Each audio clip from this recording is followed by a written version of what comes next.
Hi friends, എല്ലാവർക്കും എൻ്റെ ചാനലിലേക്ക് സ്വാഗതം. ഇന്ന് ഞാൻ വഴുതനത്തിൻ്റെ വിളവെടുക്കാൻ ഇറങ്ങിയതാണ്. കുറേ വഴുതനങ്ങ വിളഞ്ഞ് പരുവമായി നിൽക്കുന്നുണ്ട്. ഇത് എൻ്റെ അടുക്കള തോട്ടത്തിലെയാണ്. ഞാനിത് എൻ്റെ ഒരുപാട് മൂത്ത് കഴിഞ്ഞാൽ ഇത് കൊള്ളത്തില്ല. ഇതാണ് എൻ്റെ പരുവം. നമുക്കിത് പിച്ചെടുക്കാം. പോഷകസമൃദ്ധമായ ഒരു പച്ചക്കറിയാണ് വഴുതനങ്ങ. ഇത് തലച്ചോറിനും ബുദ്ധിവികാസത്തിനും ഒക്കെ നല്ലതാണ്. ഹൃദയധമനികളുടെ രക്തഓട്ടത്തിന് നല്ലതാണ്. ഷുഗർ ഉള്ളവർക്കും നല്ലതാണ്. ഇന്ന് ഞാൻ പറിച്ചെടുത്തിട്ടുള്ള വഴുതനങ്ങ കൊണ്ട് ഒരു സ്പെഷ്യൽ ചിക്കൻ കറിയാണ് നിങ്ങളെ പരിചയപ്പെടുത്താൻ പോകുന്നത്. വളരെ സ്വാദിഷ്ടമായിട്ടുള്ളൊരു ചിക്കൻ കറിയാണ്. അതിനുവേണ്ടി ഞാൻ 3-4 വഴുതനങ്ങ അരി വെക്കാത്തതാണ് എടുത്ത് കട്ട് ചെയ്ത് വെള്ളത്തിലിട്ടിട്ടുണ്ട്. അതിൻ്റെ കറ പോയതിന് ശേഷം നമുക്ക് കഴുകിയെടുക്കാം. പിന്നെ വേണ്ടുന്നത് തക്കാളി, ചെറിയ ഉള്ളിയോ സവാളയോ എടുക്കാവുന്നതാണ്, പച്ചമുളക്, ഇഞ്ചി, വെളുത്തുള്ളി, ചിക്കൻ വൃത്തിയാക്കിയെടുത്തത്.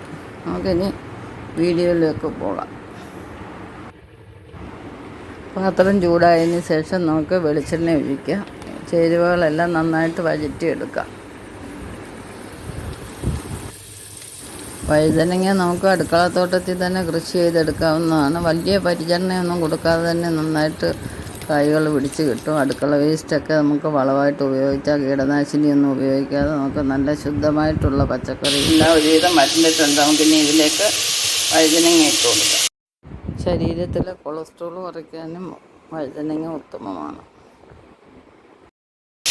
സ്വല്പം നാരങ്ങാനീര് പിഴിഞ്ഞ് വയ്ക്കുകയാണ്, കൂടിപ്പോകരുത്.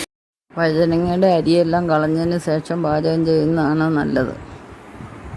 ഇതിലേക്ക് നമുക്ക് ചിക്കൻ ഇട്ട് കൊടുക്കാം. വഴുതനങ്ങ ഇഷ്ടമില്ലാത്തവർ ഇങ്ങനെ വെച്ച് കഴിഞ്ഞാൽ ചോദിച്ച് വാങ്ങിക്കും. അത്രയ്ക്ക് രുചിയാണ്.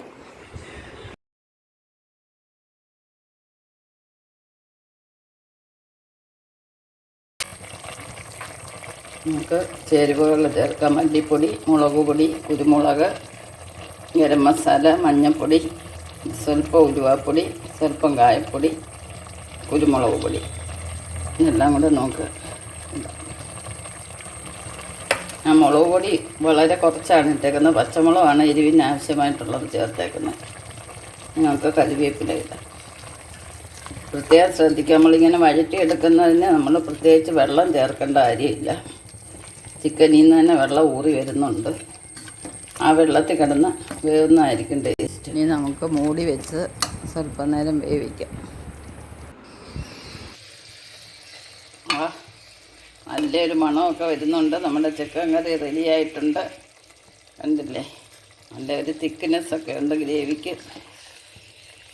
വഴുതനങ്ങയെല്ലാം നല്ലപോലെ വെന്തുടഞ്ഞിട്ടുണ്ട്. നമുക്ക് നല്ലൊരു ടേസ്റ്റിയാണ്. വഴറ്റിയെടുക്കുന്നത് കൊണ്ട് വഴുതനങ്ങയുടെ ഒരു അംശം പോലും കാണാനില്ലാതെ നന്നായിട്ട് ഉടഞ്ഞിട്ടുണ്ട്. നല്ല ടേസ്റ്റാണ്. ഒരു മണമൊക്കെ പ്രത്യേകമായിട്ടുണ്ട്. നമുക്കിനി മല്ലിയില ഇട്ടൊന്ന് ഡെക്കറേറ്റ് ചെയ്യാവുന്നതാണ്. വളരെ സ്വാദിഷ്ടമായിട്ടുള്ള വഴുതനങ്ങ ചിക്കൻ കറി റെഡി ആയിട്ടുണ്ട്. ഈ വീഡിയോ നിങ്ങൾക്ക് ഇഷ്ടപ്പെട്ടിട്ടുണ്ടെങ്കിൽ ലൈക്ക് ചെയ്യുക, ഷെയർ ചെയ്യുക, സബ്സ്ക്രൈബ് ചെയ്യാതെ കാണുന്നവർ സബ്സ്ക്രൈബ് ചെയ്യുക. നെക്സ്റ്റ് ഒരു വെറൈറ്റി ആയിട്ട് അടുത്ത വീഡിയോയിൽ കാണാം. വഴുതനങ്ങ ചിക്കൻ കറിയും കൂട്ടിയൊരു ചോറ് നിങ്ങൾക്കും വേണ്ടേ? അപ്പോൾ ഈ വീഡിയോ ഇവിടെ വൈൻഡപ്പ് ചെയ്യണം. എല്ലാവർക്കും ഗുഡ് ബൈ.